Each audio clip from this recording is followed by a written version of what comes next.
SFI all India joint secretary Aishe Ghosh తో పాటు ఇతర విద్యార్థి నాయకులు నిర్బంధాన్ని వ్యతిరేకిస్తూ విశాఖ జీవీఎంసీ గాంధీ విగ్రహం వద్ద ఎస్ఎఫ్ఐ డివైఎఫ్ఐ ఆధ్వర్యంలో నిరసన వ్యక్తం చేశారు. కేంద్ర ప్రభుత్వానికి వ్యతిరేకంగా నినాదాలు చేశారు. ఈ అంశంపై విశాఖ నుంచి మా ప్రతినిధి నరసింహ అందిస్తున్న వివరాలు ఇప్పుడు చూద్దాం. నీట్ ప్రశ్నపత్రాలు లీకేజ్ వ్యవహారంలోని ఏదైతే విద్యార్థులపై వేసినటువంటి కేసులు తొలగించాలని కోరుతూ ఇక్కడ జీవీఎంసీ గాంధీ విగ్రహం అయితే పలువురు విద్యార్థి సంఘాలు అయితే నిరసన వ్యక్తం కార్యక్రమం అయితే చేపడుతున్న పరిస్థితి నెలకొంది. ఈ కేసుల దృష్ట్యా దీనిపై కూడా మాట్లాడేందుకు మనతో పాటుగా కొందరు విద్యార్థులు అయితే ఉన్నారు. చూడండి, ఏదైతే ఒకవైపు ప్రధాని నరేంద్ర మోడీ అయితే విద్యార్థులపై పెట్టిన కేసులు తొలగించారంటూ కూడా పేపర్ స్టేట్మెంట్ కూడా వచ్చారు. ఈ రోజు మీరు దేని గురించి నిరసన చేపడుతున్నారు? ఈ రోజు నీట్ ప్రశ్న పత్రానికి లీకేజ్ కు వ్యతిరేకంగా దేశవ్యాప్తంగా పెద్ద ఎత్తున విద్యార్థుల యువత ఉద్యమం చేశారు. ఢిల్లీలో జంతర్ మంతర్ వద్ద దాదాపు 40 రోజుల పాటు నిరాధ్యక్ష చేస్తూ విద్యార్థులు యువజనులు పెద్ద ఎత్తున ఆందోళన ఉద్యమం కొనసాగించారు. అదే సందర్భంలో 20వ తారీఖున పార్లమెంట్ మార్చ్ కూడా కొనసాగించారు. ఈ పార్లమెంట్ మార్చ్ లో విద్యార్థులపై విద్యార్థి సంఘ నాయకులపై తీవ్రంగా పోలీసు లాఠీ చార్జ్ జరిగింది. ఆ సందర్భంగానే విద్యార్థి సంఘం నాయకులపై కేసులు బనాయించారు. ఇప్పుడు కేంద్ర ప్రభుత్వం ఆ కేసులన్నింటినీ మేము మాఫీ చేసాం, ఆ కేసులు విద్యార్థి సంఘం నాయకులపై తీసేసామని చెప్తున్నారు. కానీ ఈ రోజు విద్యార్థి సంఘం నాయకులపై పాత కేసులు ఏవైతే ఉన్నాయో అవన్నీ బయటికి తీసి ఈ రోజు నిర్బంధం ప్రయోగించాలని చూస్తున్నారు. అదే సందర్భంగా ఈ రోజు ఎస్ఎఫ్ఐ అఖిల భారత సహాయ కార్యదర్శి ఐషే ఘోష్ పై ఎటువంటి నేమ్ ప్లేట్ యూనిఫామ్ లేకుండా పోలీసుల ఆఫీసుల్లోకి చొరబడి ఈ రోజు 2021లో తనపై ఉన్నటువంటి కేసులు బయటికి తీసి ఈ రోజు అక్రమంగా నిర్బంధించి అరెస్ట్ చేయాలని ఢిల్లీ పోలీసు ఈ రోజు చూస్తున్నారు. దీన్ని తీవ్రంగా మేము ఎస్ఎఫ్ఐ విశాఖ జిల్లా కమిటీగా ఖండిస్తా ఉన్నాం. ఈ రోజు కేంద్ర ప్రభుత్వానికి మేము ఒకటే హెచ్చరిస్తా ఉన్నాం, మీరు విద్యార్థులు ప్రశ్నిస్తున్న ప్రజాస్వామిక హక్కుని కాలు రాస్తా ఉన్నారు. మేము ఎటువంటి నిర్బంధాలకి పోలీసులకి జైళ్ళకి మేము ఎస్ఎఫ్ఐ కానీ ఇతర విద్యార్థి సంఘాలు జడవం.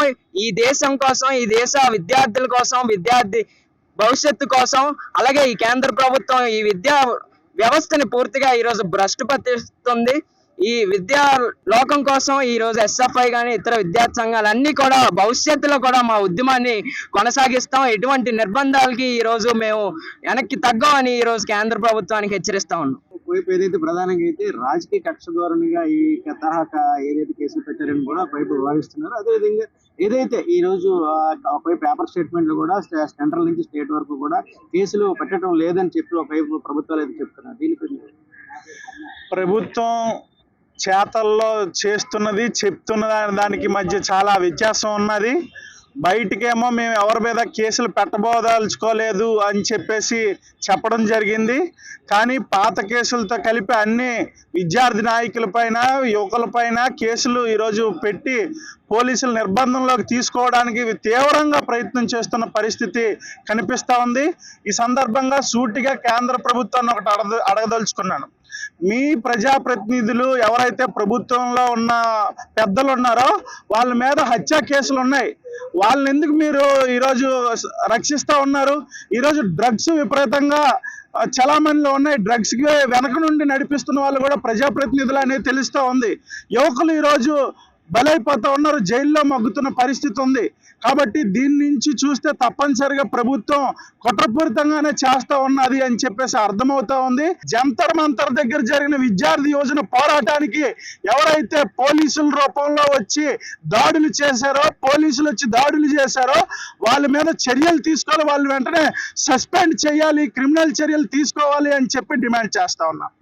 ప్రధాని చూసుకుని మీరు ఎక్కడి నుంచి వచ్చారు? ఇది మీ ముఖ్యమైన ప్రధాన డిమాండ్స్ ఏంటి? నా పేరు ప్రగతి, నేను ఆంధ్ర యూనివర్సిటీ విద్యార్థి సంఘం నాయకురాలుగా పనిచేస్తా ఉన్నాను. మా ప్రధానమైన డిమాండ్ ఏంటి అనేసి అంటే, మొన్న నీట్ పేపర్ లీకేజీకి వ్యతిరేకంగా పెద్ద ఎత్తున ఢిల్లీలో ప్రొటెస్ట్ చేయడం జరిగింది. ఇందులో అనేక మంది విద్యార్థులు అలాగే యువజనులు పాల్గొన్నారు. అందరి మీద కూడా ఢిల్లీ పోలీస్ కావచ్చు, కేంద్ర ప్రభుత్వం పెద్ద ఎత్తున లాఠీ చార్జ్లు, టియర్ గ్యాస్లు ప్రయోగించింది. ఇవన్నీ కూడా మేము తీవ్రంగా ఖండిస్తా ఉన్నాం. పాత కేసులన్నీ కూడా బయటికి లాగి ఈ రోజు విద్యార్థులపై అక్రమంగా కేసులు పెట్టాలని చెప్పి కేంద్ర ప్రభుత్వం చూస్తూ ఉంది. ఈ సందర్భంగా మేము డిమాండ్ చేస్తుంది ఒకటి ఇప్పుడు ఈరోజు ఎవరైతే విద్యార్థులపై ఢిల్లీ పోలీస్ ఎవరైతే దాడి చేశారో వాళ్ళ పైన క్రిమినల్ కేసులు బుక్ చేయాలని, అలాగే మా విద్యార్థి సంఘ నాయకులు ఎవరైతే అక్కడ ప్రొటెస్ట్ చేశారో వాళ్ళందరిపైన అక్రమ కేసులు బుక్ చేయడం జరిగింది. వీటన్నిటిని కూడా కేంద్ర ప్రభుత్వం తక్షణమే వెనక్కి తీసుకోవాలని చెప్పి మేము డిమాండ్ చేస్తా ఉన్నాం.